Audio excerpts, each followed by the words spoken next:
All right, everybody, welcome back. Totally Driven Radio. We still got power. The power is still on.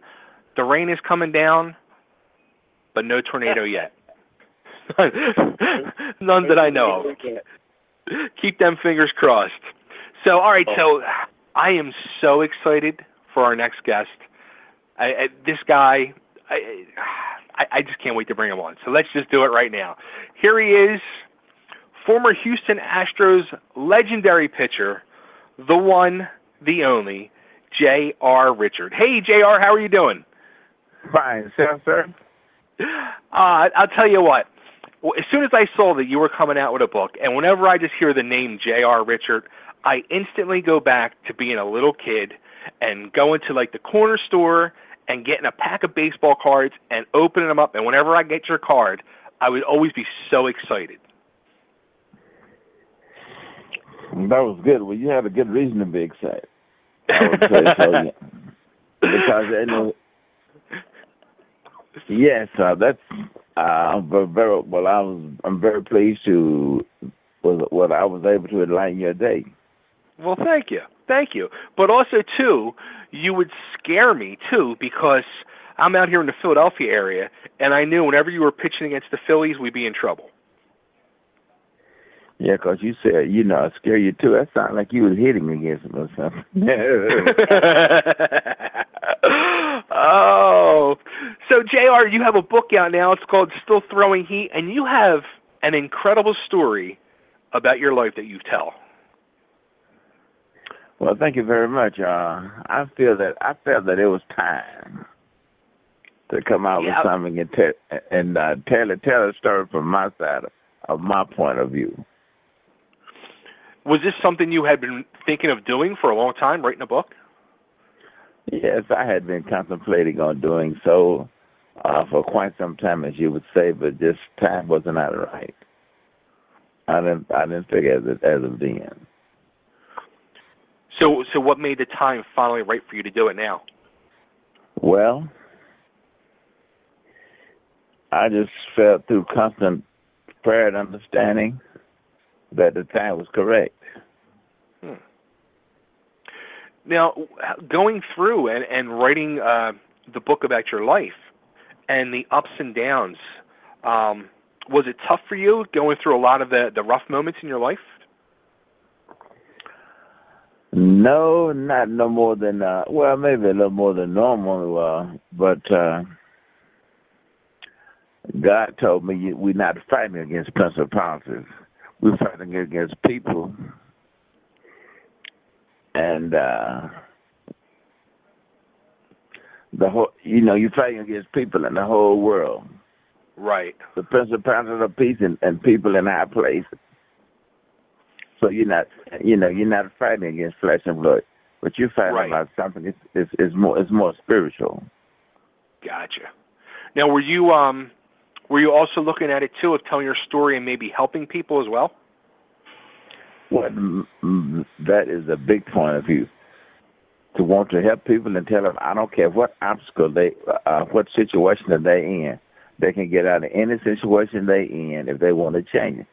See, if you want to have something you never had, you got to do something you never done. I like that. And see, most of it is just change. It's a mindset. You got to change your mind. You got to get out of that old decrepit thinking. Wow.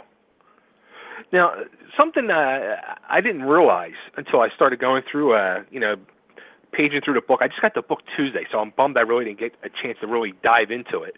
But I didn't realize how tall you are. You're 6'8". Yes. Now, did you by chance play basketball at all too? Like, I was wondering if you were like a two-sport athlete with basketball and baseball, and you just chose baseball. Well, I was a three-sport athlete. I played football too because those was the only sports we had in the school. What position did you play in football? I played quarterback, defensive end, tackle, offense, and defense. Wow. I was kind of a yay man on the team. You were Bo Jackson before Bo Jackson. Well, I don't know about Bo Jackson, but I know I was James Rodney Richard. So what made you choose baseball overall? Was that your true love of sport?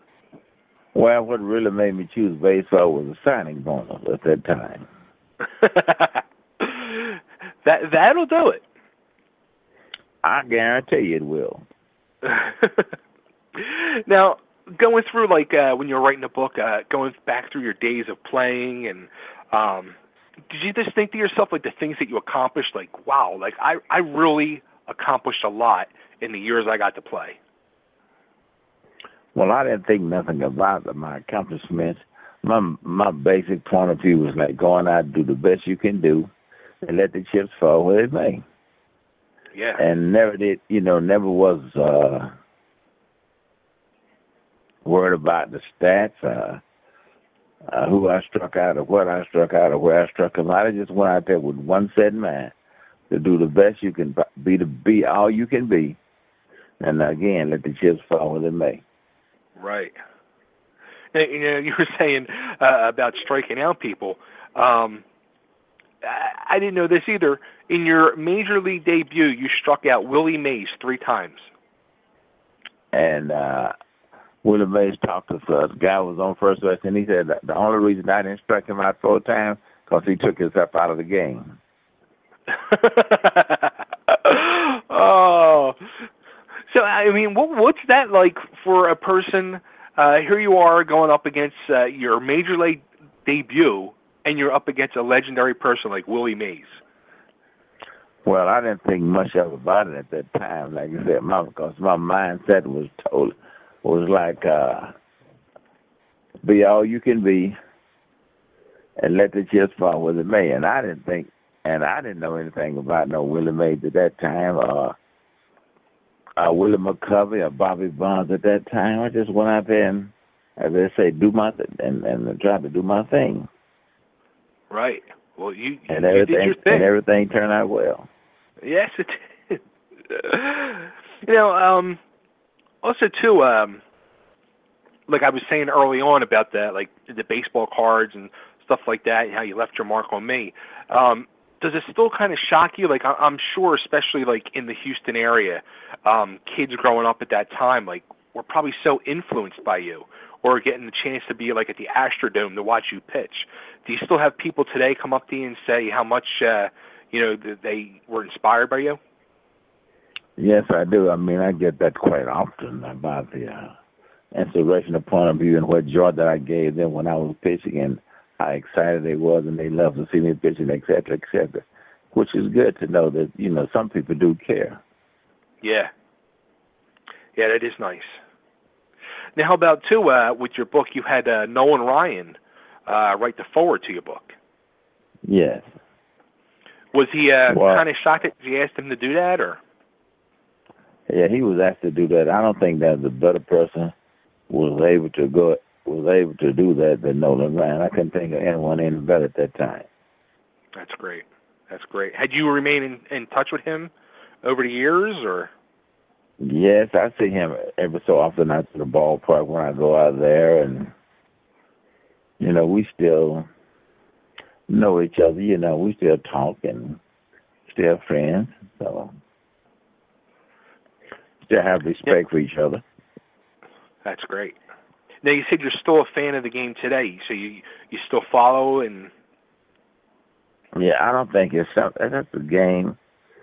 I guess I would say I kind of sum it up like this: once it gets into your blood.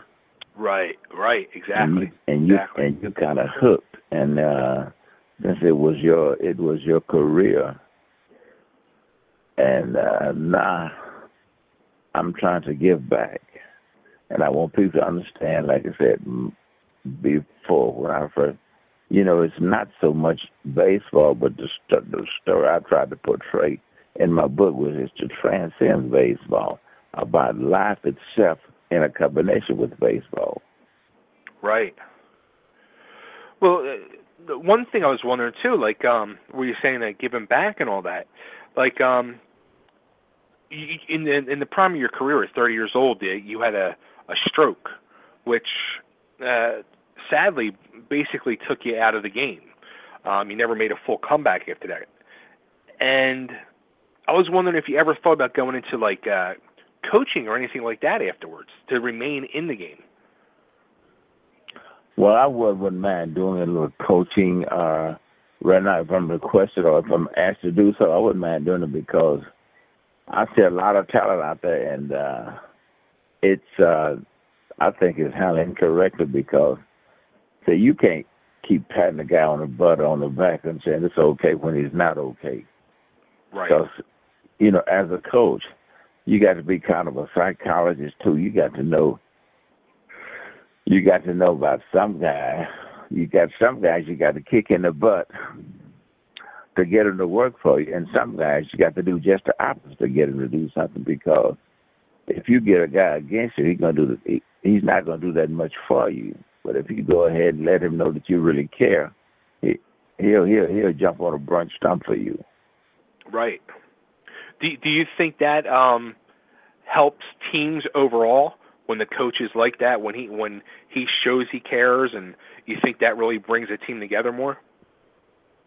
Yes, it does. I think when you look at life yourself, I don't know if you're married or not, but when your wife shows that she's care, yes, about it makes a lot of difference. When anyone shows some type of appreciation of you, you're right. Or they care about you, it makes a great deal of difference. You're right. Wow. I never thought of relating that to real life. Yeah, that's good. So, after you left the world of baseball, what did you do? You went into the real working world. Well, what I would do is be a minister. Okay. Didn't I see like you were selling cars or something at one point, or mobile homes, or? Yes, I was selling cars and mobile homes at one point because simply I needed a job. Right. Now, how tough was that for you? I mean, to go into the working world like that? Well, it wasn't that tough at all. You accepted. You do not. It's something you had to do. You went ahead and do it, and the consequence is going to be that you can't change people. You can only change yourself, and you do what's right in your eyes, not in other people's eyes, because other people don't have no heaven or hell to put you in. So I'm not going to let someone else determine who I am. That's good. Or what I can do and what I cannot do. I'm not going to let someone else make that decision for me. Yeah. You can't. You're the one that's got to be in control of your life. And you're right. Now, when you were doing that, did a lot of people recognize you? Yes, they do. Some people do. Some people do a great deal, and it's good because it reminds me of back when. Sometimes it reminds me of back when. And how about, also, too, I was thinking, I used to be a professional wrestler. And when I left the business, I didn't go out on my own terms. And I was bitter towards the business. And I just didn't want no parts of it. Did you have the same type of feeling with baseball at all? No, I never did. Because why be mad at something you can't control? That's true. That shows that you're a better man than me. You can only control you because you got to realize this baseball is a business. Nothing more and nothing less. When you stop looking at baseball as being a business, the reason I say it's business is because they'll take you, if you get hurt, they'll take you and throw you to the side and put someone else in your place and keep right on going. Right. They won't skip. But the train never stops moving. It keeps on going. Now, you ended up homeless as well. You went through was a couple divorces, and you ended up homeless, living under a bridge, which was not too far from the Astrodome, as a matter of fact, right? That's true. But that was a great time. That was the time I really got serious about God. Wow. Yeah, I can imagine. I can imagine. And I also got serious about, my thinking changed. See, because you don't have to be under the bridge. See, God didn't make you to be under no bridge. God makes you to be much better than that. So, you have to think of yourself. Now, how long were you homeless for? About I actually don't remember. Wow. Because ever since I had the stroke and I had brain damage, I don't remember a lot of things. I don't remember as I used to. So I still struggle with the thinking and the weakness. I still have weakness on my left side of my body, which was totally paralyzed at the time. So I still suffer with some weakness and my physical conditioning and it all plays a part in the stroke because I didn't realize it. Because I looked back on with the doctors and they said I had 3 strokes. Oh wow! Okay. Not 1, but 3. Huh. Now, do you remember what your initial thinking was after that had happened? Like, did you initially think about, was it yourself and living life, or was it like, did you instantly think like, am I going to pitch again, or? No, I never did. As I stated before, I was going to give it my best shot, do what I can do. The best I can do, and unfortunately, time was of the essence, and things didn't work out within a certain time period. Right. Now, do you think pro sports, any of the major leagues, do you think they should have some type of system set up to help prevent a situation like that you had went through? Oh, definitely. Definitely. If they care about if a ball player on that team is supposed to be like, would say, elite ball player, and he was that much part of the team, if they care that much about him, they should put something in place to protect him, I would think. Right. Yeah, because you hear about it so much anymore. So many pro athletes, especially today, the millions and millions of dollars they're making, and then they're broke a year or two after they're out of the business. Right. I think that someone should, because first of all, a ball player think that he's never gonna stop making money. Instead of getting someone to protect his money and to look after his money, and send him a report every week or every month about where it's going, how it's going, and where it's going to, and etc. Mm-hmm. A lot of ball players don't, because they're so wrapped up in the game. Right. And the less they think about their business affairs, the better it is, because they so much concentrate on the game. And just like, I think Magic didn't start his business wise until he got out of the game. Then he started thinking about the business. Wow. Yeah. Now, how about did you struggle? I just actually I'm finishing up reading Bernie Parent, the old goalie of the Flyers biography, and he went out with an injury in his career at the same age where he never got to play again, and he was not ready for life after hockey, and he went through a depression, and then he became a bad alcoholic. And did you have any struggles with alcohol or drugs during that time? Because I know you were in. No, I did not, but I know the depression factor. And I can say this, that the only thing really helped me is because I got into God, got into the ministry part of you, and I started doing a lot of reading, and that really helped me a great deal for my depression, because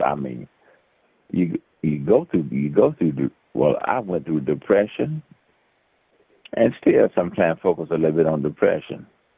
Right. Huh. But I'm an So, overcomer. how long have you been a minister for now? For about 8 years. Nice. That's very good. Now, do you also do like do you do like the autograph shows and stuff like that as well? Sometimes, yes, I do when I'm requested to do so. If time permits, or if I got time, or if a date permits, and I'm not doing anything. Yes, I let my wife, she handle all that, keep up with it because of my mental status, I forget a lot of things and not show up or think about the plane, think about the trip maybe that morning, and I got to go catch the plane, and I say, there's got to be a better way. So, I just turned everything over to her and let her have it.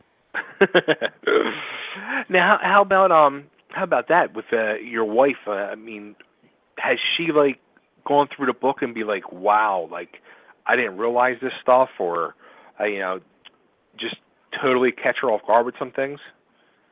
Well, I think some things she's understanding now. As she read the book, she said, she couldn't imagine what I've gone through at that time, but it's kind of putting a picture in her mind about what really happened, what I really went through.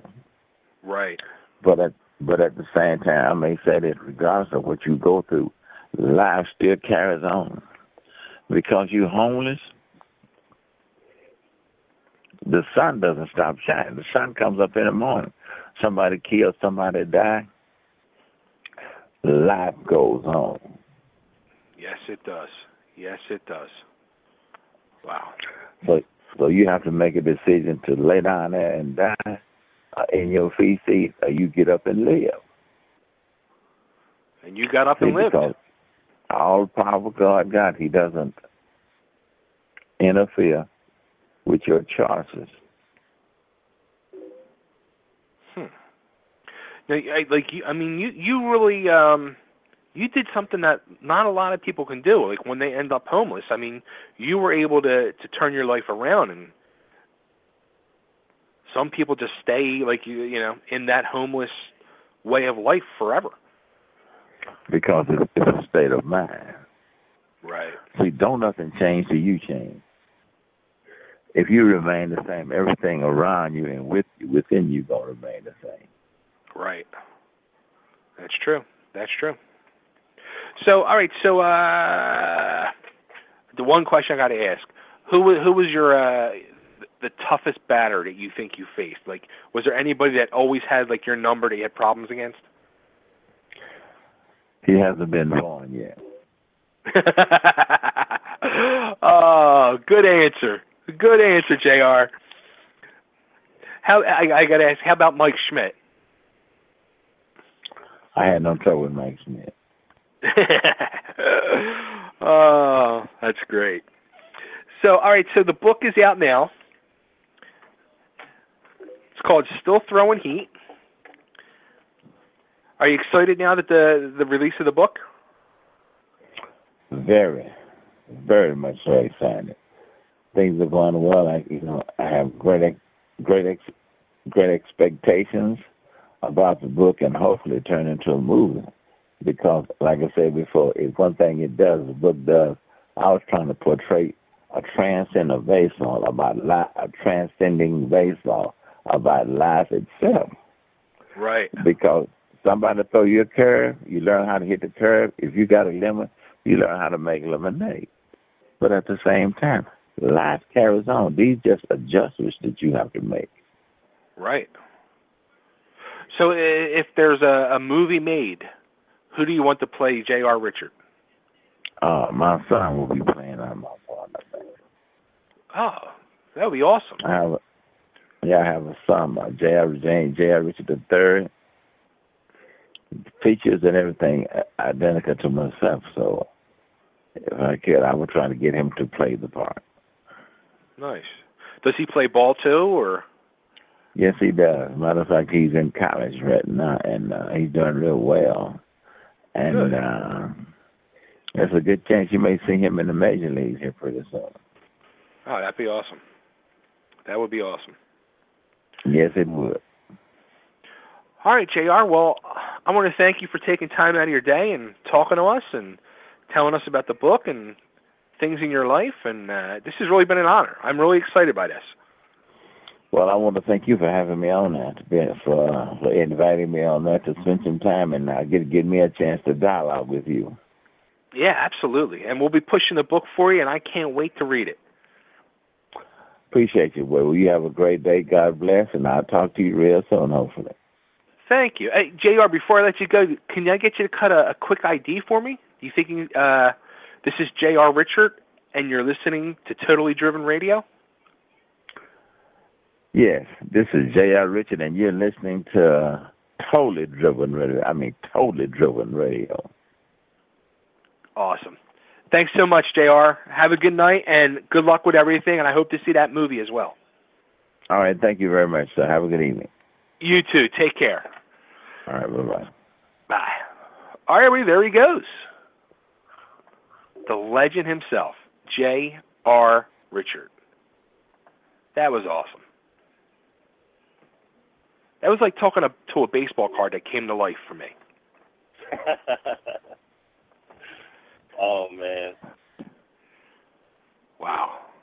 That dude's been through a lot, man. He has been through a lot. That's pretty. It is. You go from like MLB guy, you face on a baseball card. You're doing these amazing things to living under a bridge just miles from where you played. Right. I couldn't imagine. I could not imagine. And it's I read the foreword that Nolan Ryan wrote, and he even said, if everybody remembers, in 1980, when he went out it was July of 1980. That was the year in the NL, what do they call it? The NLCS. It was the Phillies and the Astros, and the Phillies won to go to the World Series. And Nolan Ryan said, with no doubt in my mind, if we had JR, we would have been in that World Series, and the Astros would have won the World Series, not the Phillies. Oh, wow. That's something else. It's an incredible story. It really is. Which you can get the book on Amazon. It's called Still Throwing Heat, J.R. Richard. I can't wait to read it. I'm almost done the Bertie Parent book, and then I'm going right to that one. And actually, I have another book sitting there that I might have to jump on actually first, because I think we're going to be having that person on in 2 weeks. Oh, nice. But I don't want to say who it is yet until it's definitely booked. Moondog says that was the best playoff series ever. And Moondog is a sports guy. He knows. Yeah, absolutely. I was actually looking last night. I started I've talked about this quite a few times. How I have a whole thing about stadiums and stuff like that.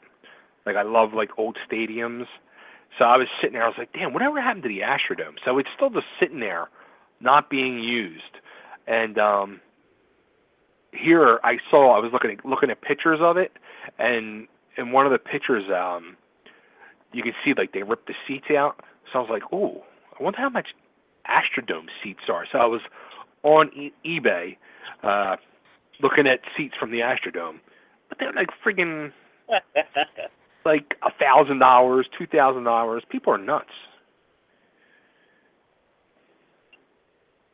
So were they tore out? Wasn't it used for Hurricane Katrina? Yeah, they had pictures of that too. If you Google the Astrodome, you'll see where they had it set up for when the Katrina hit, and people were staying there for shelter.